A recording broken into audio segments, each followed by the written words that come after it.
आशा करते हैं कि आप लोग अच्छे होंगे और आप लोगों की Allahabad high court group D परीक्षा की तैयारी बेहतर चल रही होगी। तो चलिए क्लास को शुरू करते हैं। आज का जो हमारा टॉपिक रहेगा हिंदी में भाषा एवं नागरी लिपि। कोशिश कीजिएगा इन सभी प्रश्नों के जवाब आप लोग कमेंट बॉक्स में ज़रूर बताएं। तो पहला प्रश्न देखेगा। पहला प्रश्न हमारा, हिंदी की उत्पत्ति किस अपभ्रंश से हुई है? मागधी अपभ्रंश, शौरसेनी अपभ्रंश, अर्धमागधी अपभ्रंश, नागर अपभ्रंश। तो हिंदी की जो उत्पत्ति है ना, शौरसेनी अपभ्रंश से हुई है। तो राइट आंसर की अगर मैं बात करूं तो राइट आंसर हो जाएगा ऑप्शन नंबर बी। चलिए बढ़ते हैं नेक्स्ट क्वेश्चन की ओर। अगला क्वेश्चन देखेगा, भाषा जिसे विश्व में सर्वाधिक लोग अपनी मातृभाषा समझकर बोलते हैं, इस भाषा का नाम क्या? अरबी, चीनी, अंग्रेजी या हिंदी? चीनी भाषा। तो राइट आंसर की अगर मैं बात करूं तो राइट आंसर क्या हो जाएगा? Option number B. चलिए बढ़ते हैं नेक्स्ट क्वेश्चन की ओर। अगला क्वेश्चन देखिएगा, निम्नलिखित में से सर्वाधिक व्यक्तियों द्वारा बोली जाने वाली भाषा है? हिंदी, अंग्रेजी, मंदारिन, स्पेनी? सर्वाधिक व्यक्तियों द्वारा बोली जाने वाली भाषा कौन सी है? मंदारिन। तो राइट आंसर की अगर मैं बात करूं तो राइट आंसर हो जाएगा ऑप्शन नंबर सी। अगला हमारा प्रश्न है कि संसार की भाषाओं में हिंदी का कौन सा स्थान है? पहला, दूसरा, तीसरा या चौथा? संसार की भाषाओं में हिंदी का तीसरा स्थान है। तो राइट आंसर की अगर मैं बात करूं तो राइट आंसर हो जाएगा ऑप्शन नंबर सी। अगला हमारा प्रश्न है कि बुंदेली हिंदी की एक बोली है जो पवारी और राठौरी क्या है? उपबोली, अपभाषा, उपभाषा या भाषा? उपबोली। तो सही जवाब हो जाएगा ऑप्शन नंबर ए। ठीक है, नेक्स्ट क्वेश्चन देखेगा। सो गाइस नेक्स्ट क्वेश्चन हमारा है, हिंदी किस परिवार की भाषा है? शामी, भारोपीय, तुरानी, पापुई? हिंदी किस परिवार की भाषा है? तो मेरे प्यारे साथियों, हिंदी जो है ना, ये भारोपीय परिवार की भाषा है। तो बी ऑप्शन जो है आपका बिल्कुल करेक्ट हो जाएगा। सातवां प्रश्न हमारा है, प्राकृत भाषा से आशय क्या है? प्रकृति द्वारा प्रदत्त भाषा, अशुद्ध भाषा, संस्कृत से पूर्व की भाषा या जंगली भाषा? प्राकृत भाषा से आशय है, प्राकृत भाषा से आशय है संस्कृत से पूर्व की भाषा। तो राइट आंसर हो जाएगा ऑप्शन नंबर सी। आठवां प्रश्न हमारा, प्रथम प्राकृत किस भाषा को कहा जाता है? संस्कृत, अबहट, अपभ्रंश या पाली? प्रथम प्राकृत किस भाषा को कहा जाता है? यह कहा जाता है पाली को। तो राइट आंसर की अगर मैं बात करूं तो राइट आंसर हो जाएगा ऑप्शन नंबर डी। ठीक है, अगला प्रश्न देखेगा। नवा प्रश्न हमारा है, अशोक ने अपने सभी अभिलेखों में एक रूपता हेतु किस प्राकृत का प्रयोग किया है? अर्धमागधी, शौरसेनी, मागधी, अंगिका? मागधी। राइट आंसर की अगर मैं बात करूं तो राइट आंसर हो जाएगा ऑप्शन नंबर सी। अगला हमारा प्रश्न है 10वां, पूर्वी हिंदी किस अपभ्रंश से निकली है? शौरसेनी, महाराष्ट्री, मागधी, अर्धमागधी? पूर्वी हिंदी किस अपभ्रंश से निकली है? सो गाइस पूर्वी हिंदी जो है ना, ये अर्धमागधी अपभ्रंश से निकली है। तो राइट आंसर की अगर मैं बात करूं तो राइट आंसर क्या हो जाएगा? Option number D. अवधि का आविर्भाव कब से माना जाता है? ईसवी सन की 10वीं शताब्दी, ईसवी सन की 11वीं शताब्दी, ईसवी सन की 12वीं शताब्दी, ईसवी सन की 13वीं शताब्दी? अवधि का आविर्भाव कब से माना जाता है? ईसवी सन की 10वीं शताब्दी। राइट आंसर हो जाएगा ऑप्शन नंबर ए। अगला हमारा प्रश्न है, पद्मावत की भाषा है मैथिली, अवधी, भोजपुरी, बुंदेली? पद्मावत की भाषा है तो पद्मावत की भाषा है अवधी भाषा। तो वी ऑप्शंस जो है ये बिल्कुल सही हो जाएगा। ठीक है, अगला प्रश्न देखेगा। अगला हमारा प्रश्न है कि विनय पत्रिका की भाषा है अवधी, कन्नौजी, ब्रज, ब्रजबुली? विनय पत्रिका की भाषा है तो विनय पत्रिका की भाषा है ब्रज भाषा। तो ऑप्शन नंबर सी करेक्ट हो जाएगा। ठीक है, अगला प्रश्न देखेगा सभी बच्चे। अगला प्रश्न हमारा 14वां, बिहारी, बंगाली, उड़िया और असमिया भाषाओं का विकास निम्नलिखित में से किससे हुआ है? शौरसेनी, ब्राचड़, अर्धमागधी या मागधी? बिहारी, बंगाली, उड़िया और असमिया भाषाओं का विकास निम्नलिखित में से किससे हुआ है? मागधी से हुआ है। तो राइट आंसर की अगर मैं बात करूं तो राइट आंसर हो जाएगा option number D. So guys, अगला प्रश्न, पश्चिमी हिंदी राजस्थानी और गुजराती अपभ्रंश के किस रूप से निकलती है? अर्धमागधी, पैशाची, शौरसेनी या मागधी? पश्चिमी हिंदी राजस्थानी और गुजराती अपभ्रंश के किस रूप से निकलती है? शौरसेनी। तो राइट आंसर की अगर मैं बात करूं तो राइट आंसर हो जाएगा ऑप्शन नंबर सी। ठीक है, नेक्स्ट क्वेश्चन देखेगा। अगला प्रश्न हमारा है कि ब्रज भाषा का विकास किससे हुआ है? उपनागर, मागधी, शौरसेनी, पैसाची? ब्रज भाषा का विकास किससे हुआ है? सो गाइस, ब्रज भाषा का जो विकास है ना, शौरसेनी अपभ्रंश से हुआ है। तो राइट आंसर की अगर मैं बात करूं तो राइट आंसर हो जाएगा ऑप्शन नंबर सी। अगला प्रश्न देखेगा। सो गाइस, अगला प्रश्न हमारा है, हिंदी की विशिष्ट बोली ब्रजभाषा किस रूप में सबसे अधिक प्रसिद्ध है? राजभाषा, तकनीकी भाषा, राष्ट्रभाषा या काव्य भाषा? हिंदी की विशिष्ट बोली ब्रजभाषा किस रूप में सबसे अधिक प्रसिद्ध है? काव्य भाषा के रूप में। तो राइट आंसर की अगर मैं बात करूं तो राइट आंसर हो जाएगा ऑप्शन नंबर डी। चलिए बढ़ते हैं नेक्स्ट क्वेश्चंस की ओर।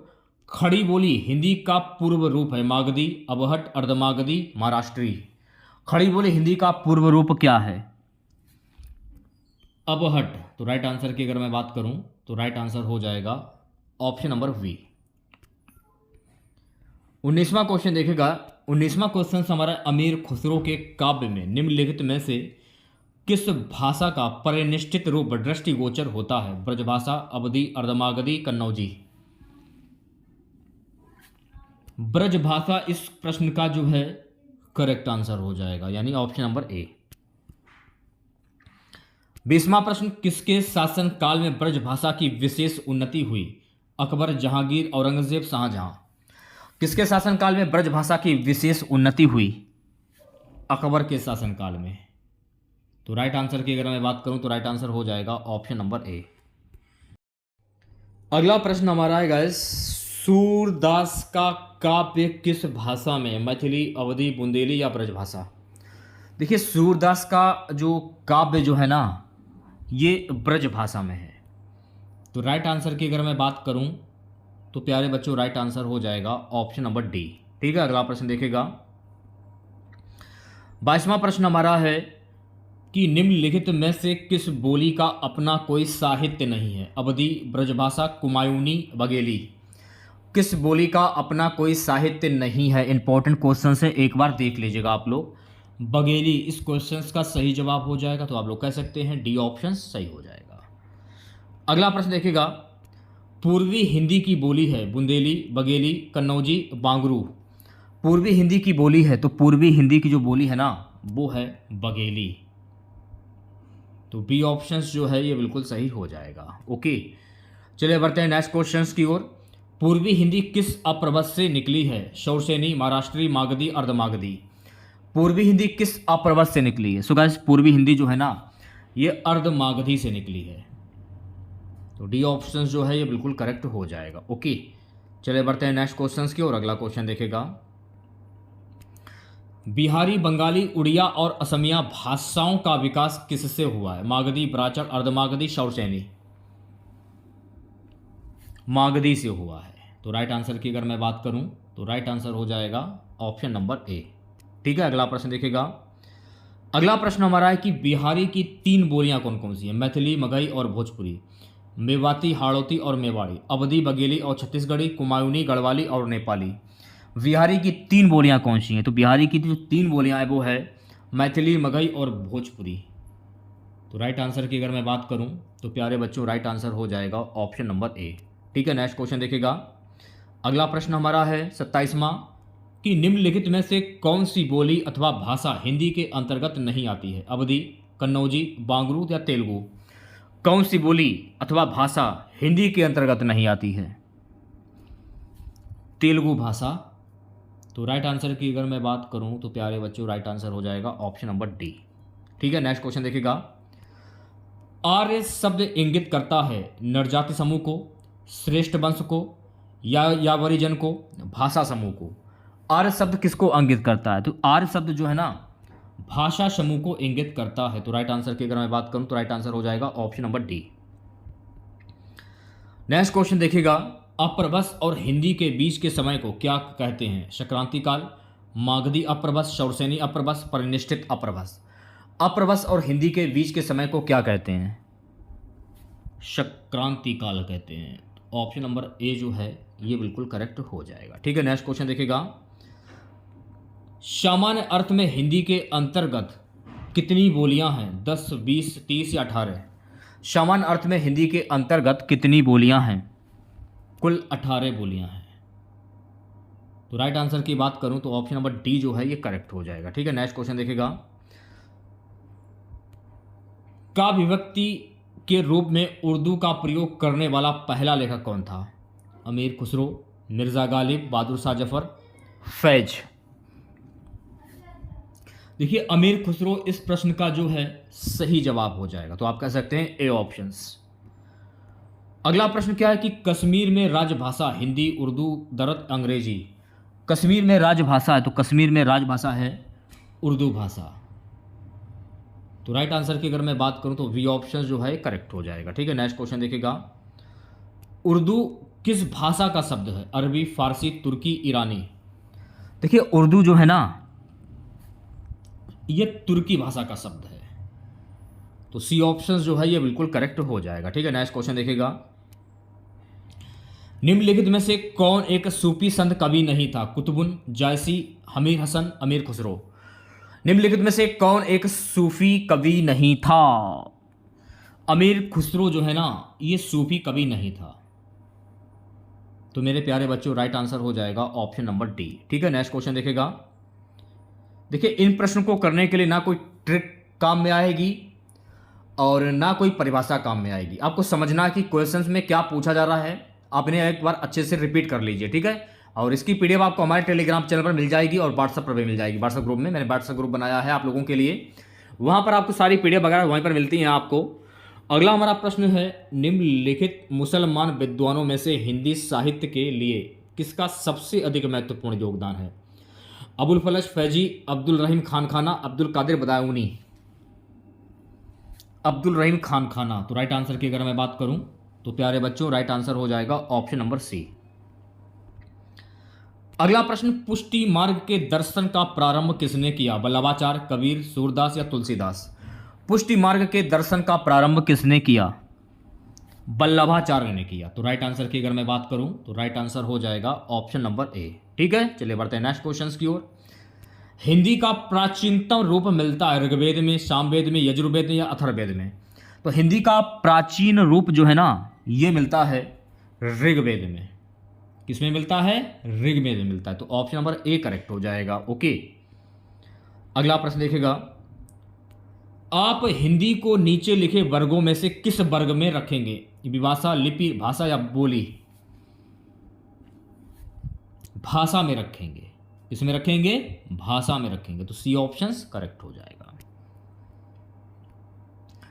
अगला प्रश्न, खड़ी बोली का सबसे पहले उपयोग किसने किया? अमीर खुसरो ने, ईशा अल्लाह खान ने, सतल मिश्र ने, लल्लू लाल ने। खड़ी बोली का सबसे पहले उपयोग किसने किया? तो खड़ी बोली का सबसे पहले जो उपयोग है ना अमीर खुसरो ने किया था। तो करेक्ट आंसर की अगर मैं बात करूं तो करेक्ट आंसर क्या हो जाएगा? ऑप्शन नंबर ए अमीर खुसरो। ठीक है, नेक्स्ट क्वेश्चन देखिएगा, हिंदी का पहला समाचार पत्र है बंगदूत, उर्दन मार्तंड, लोकमित्र, प्रजा हितैषी। हिंदी का पहला समाचार जो पत्र है ना यह है उर्दन मार्तंड। तो राइट आंसर की अगर मैं बात करूं तो राइट आंसर हो जाएगा option number V. Next question देखिएगा, सत्यार्थ प्रकाश की भाषा है गुजराती, मराठी, खड़ी बोली या भोजपुरी? सत्यार्थ प्रकाश की भाषा है तो सत्यार्थ प्रकाश की भाषा है खड़ी बोली। कौन सी है? खड़ी बोली। तो ऑप्शन नंबर सी जो है इसका राइट आंसर हो जाएगा। नेक्स्ट क्वेश्चन देखिएगा, भारतेंदु ने किस पत्रिका का संपादन किया? हिंदी प्रदीप, इंदु, कवि वचन सुधा, भारत बंधु। भारतेंदु ने किस पत्रिका का संपादन किया? तो भारतेंदु ने कवि वचन सुधा का पत्रिका का संपादन किया था। तो राइट आंसर की अगर मैं बात करूं तो सी ऑप्शन करेक्ट हो जाएगा। ठीक है, नेक्स्ट क्वेश्चन देखिएगा, बिहारी किस राजा के दरबारी थे? राजा जय सिंह, राजा मान सिंह, राजा बिहारी मल, राणा अमर सिंह। बिहारी जो है ना ये राजा जय सिंह के दरबारी थे। तो करेक्ट आंसर की बात करूं ऑप्शन नंबर ए करेक्ट हो जाएगा। ठीक है, नेक्स्ट क्वेश्चन देखिएगा, प्यारे बच्चों, अगला प्रश्न हमारा है कि हरिवंश राय बच्चन कृत क्या भूलूं क्या याद करूं निम्नलिखित में से क्या है? संस्मरण, उपन्यास, आत्मकथा, यात्रा साहित्य। हरिवंश राय बच्चन कृत क्या भूलूं क्या याद करूं निम्नलिखित में से क्या है? आत्मकथा। इस प्रश्न का सही जवाब हो जाएगा सी वाला ऑप्शंस। अगला प्रश्न देखिएगा, राजभाषा का सही अर्थ क्या है? किसी राज्य विशेष की मातृभाषा, सर्वसाधारण की मातृभाषा, शुद्ध और साहित्यिक भाषा, सरकारी कार्यालयों में प्रयुक्त होने वाली भाषा। सरकारी कार्यालयों में प्रयुक्त होने वाली भाषा। तो राइट आंसर की बात करूं, ऑप्शन नंबर डी जो है इस प्रश्न का सही जवाब हो जाएगा। अगला प्रश्न देखेगा, संविधान के किस अनुच्छेद में कहा गया है कि संघ की राजभाषा हिंदी और लिपि देवनागरी होगी? 343, अनुच्छेद 343, अनुच्छेद 344, अनुच्छेद 345, अनुच्छेद 346। आर्टिकल 343। तो राइट आंसर की बात करूं तो इस प्रश्न का सही जो जवाब है वो हो जाएगा ऑप्शन नंबर ए। अगला प्रश्न देखिएगा, संविधान के अनुच्छेद 343 के अनुसार कितनी अवधि के लिए संघ शासकीय प्रयोजनों के लिए अंग्रेजी भाषा का प्रयोग करता रहेगा? 10 वर्ष, 15 वर्ष, 20 वर्ष या 30 वर्ष? 15 वर्ष। तो राइट आंसर की अगर मैं बात करूं तो इस प्रश्न का जो सही जवाब है वो हो जाएगा ऑप्शन नंबर बी। अगला प्रश्न देखिएगा, 48वां प्रश्न हमारा, संविधान की 8वीं अनुसूची में विनिर्दिष्ट 18 भाषाओं में कौन सी भाषा नहीं है? नेपाली, मणिपुरी, मैथिली या कोंकणी? मैथिली भाषा। कौन सी है? मैथिली भाषा। तो सी ऑप्शन जो है ये बिल्कुल करेक्ट हो जाएगा। ठीक है, नेक्स्ट क्वेश्चन देखिएगा प्यारे बच्चों, अगला प्रश्न हमारा है, संविधान के अनुच्छेद 344(1) के अनुपालन में भारत के राष्ट्रपति ने राजभाषा आयोग का गठन कब किया था? सन 1955 में, सन 1960 में, सन 1965 में, सन 1970 में? सन 1955 में। तो इस प्रश्न का सही जवाब हो जाएगा ए ऑप्शंस। ठीक है, नेक्स्ट क्वेश्चन देखिएगा, आधुनिक देवनागरी का प्राचीन रूप है? खरोष्टी, ब्राह्मी, देवरी, पाली? आधुनिक देवनागरी का प्राचीन रूप कौन सा है? ब्राह्मी। तो इस प्रश्न का जो सही जवाब होगा वो होगा बी वाला ऑप्शन। ठीक है, नेक्स्ट क्वेश्चन देखिएगा, देवनागरी का सर्वप्रथम प्रयोग कहां हुआ था? गुजरात के राजा जयवट 7वीं 8वीं शताब्दी ईस्वी के शिलालेख में, अशोक के शिलालेख में, बड़ौदा नरेश, ध्रुवराज की राजकुल नरेशों के राजभाषाओं में। देवनागरी का सर्वप्रथम प्रयोग कहां पर हुआ था? गुजरात के राजा जयवट 7वीं 8वीं शताब्दी के शिलालेख में। तो इस प्रश्न का जो सही जवाब हो जाएगा ऑप्शन नंबर ए। ठीक है, नेक्स्ट क्वेश्चन देखिएगा, अगला प्रश्न है, मराठी और नेपाली किस लिपि में लिखी जाती हैं? देवनागरी, कुटिल, शारदा, गुरुमुखी? मराठी और नेपाली किस लिपि में लिखी जाती है? ये आपकी रिवीजन क्लास है। ठीक है, रिवीजन क्लास आज से मैं आप लोगों के मैंने स्टार्ट कर दी हैं। मराठी और नेपाली किस लिपि में लिखी जाती हैं? वैसे तो मैं आपको प्रैक्टिस सेट मॉडल पर काफ़ी प्रोवाइड करा चुका हूँ, प्लेलिस्ट भी मैंने इसकी बना दी है, जाकर देखिए, वहाँ पर आपको सारी वीडियोस मिल जाएंगे। ठीक है, और आप अपनी तैयारी बिल्कुल फ्री में कर सकते हैं, हिंदी की और जीके की। अगला प्रश्न, सिंधु लिपि को बाएं से दाएं पढ़ने और उसे तमिल भाषा में परिवर्तित करने वाले विद्वान थे? Reverend Harris, Waddell, G R. Hunter, David Drieger? Reverend Harris. तो राइट आंसर की अगर मैं बात करूं तो प्यारे बच्चों राइट आंसर हो जाएगा ऑप्शन नंबर ए। ठीक है, नेक्स्ट क्वेश्चन देखेगा, अगला प्रश्न, स्वतंत्र भारत की राष्ट्रलिपि है? मुंडा, कैथी, रोमन, देवनागरी? तो स्वतंत्र भारत की जो राष्ट्रलिपि है ना, ये है देवनागरी लिपि। तो इस प्रश्न का जो सही जवाब है वो हो जाएगा ऑप्शन नंबर डी। ठीक है, अगला प्रश्न देखिएगा, हिंदी साहित्य सम्मेलन का संस्थापक कौन था? मदन मोहन मालवीय, पुरुषोत्तम दास टंडन, श्याम सुंदर दास, प्रभात शास्त्री? हिंदी साहित्य सम्मेलन का संस्थापक की बात हो रही है यहाँ पे, तो कौन था? पुरुषोत्तम दास टंडन। तो राइट आंसर की अगर मैं बात करूं तो प्यारे बच्चों राइट आंसर हो जाएगा ऑप्शन नंबर वी।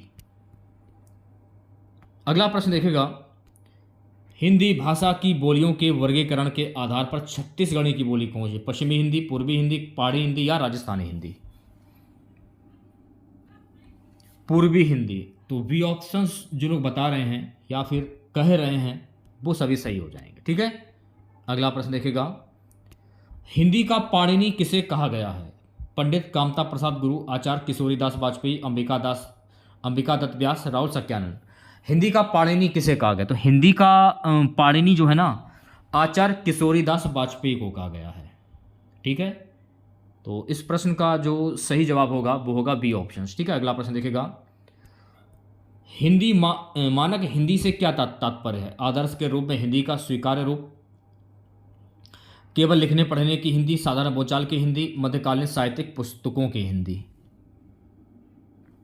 आदर्श के रूप में हिंदी का स्वीकार्य रूप।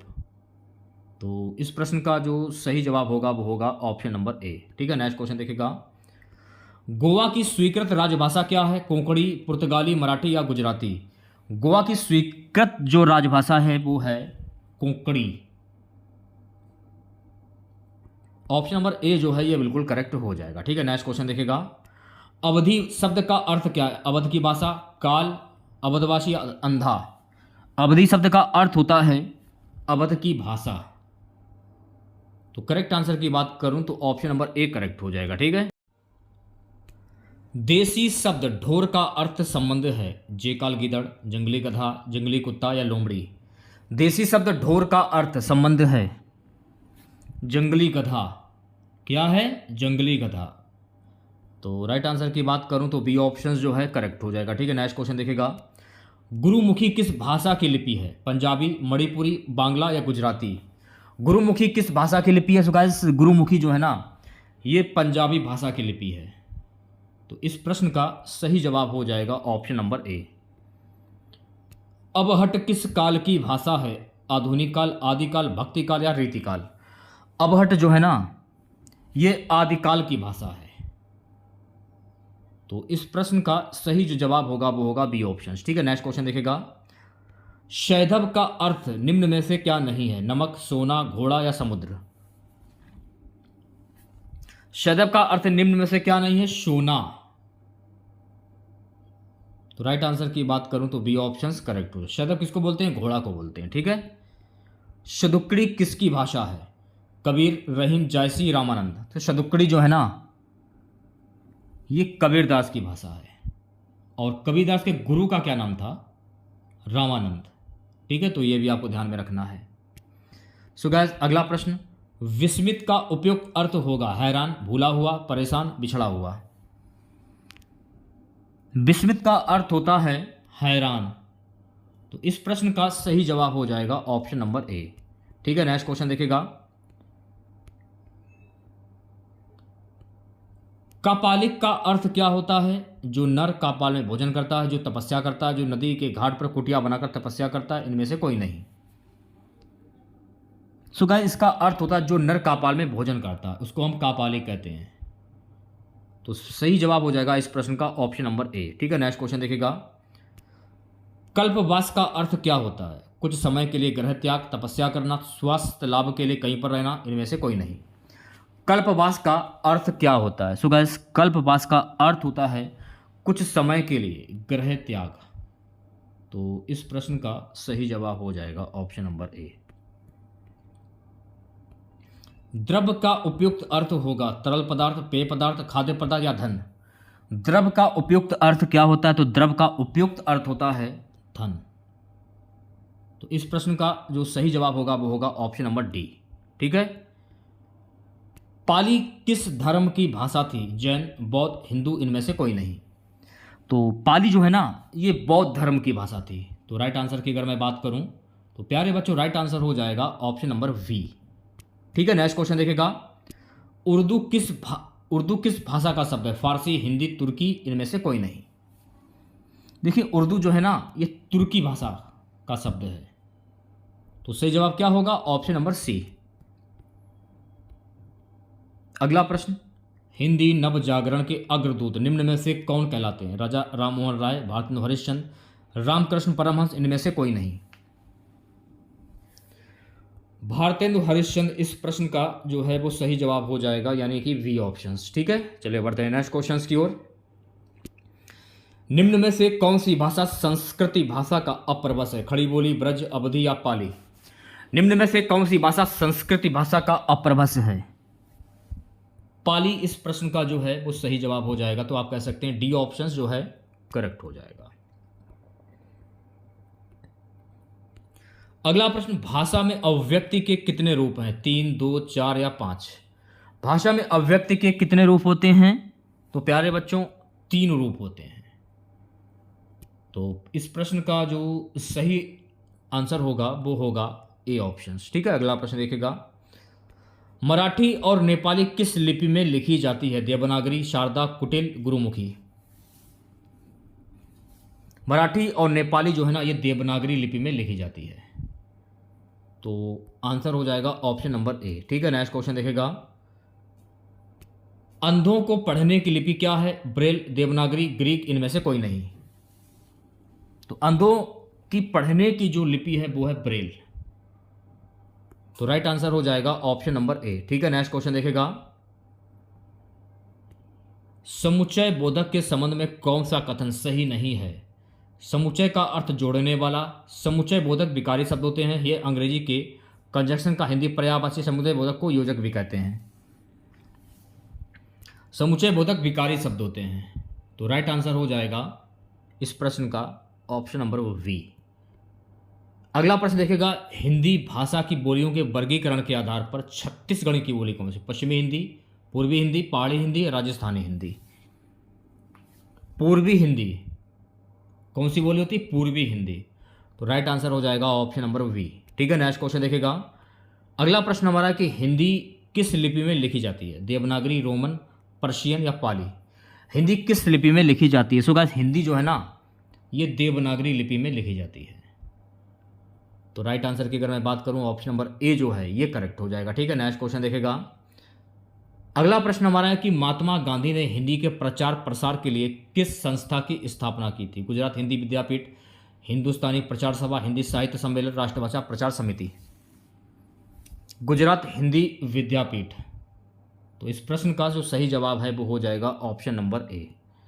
आज की क्लास का लास्ट क्वेश्चन रहेगा, निम्न में से कौन संगम युगीन व्याकरण रचना सर्वाधिक महत्वपूर्ण रचना मानी गई है? तोल्काप्पियम। तो राइट आंसर की अगर मैं बात करूं तो सी ऑप्शन जो है करेक्ट हो जाएगा। ठीक है।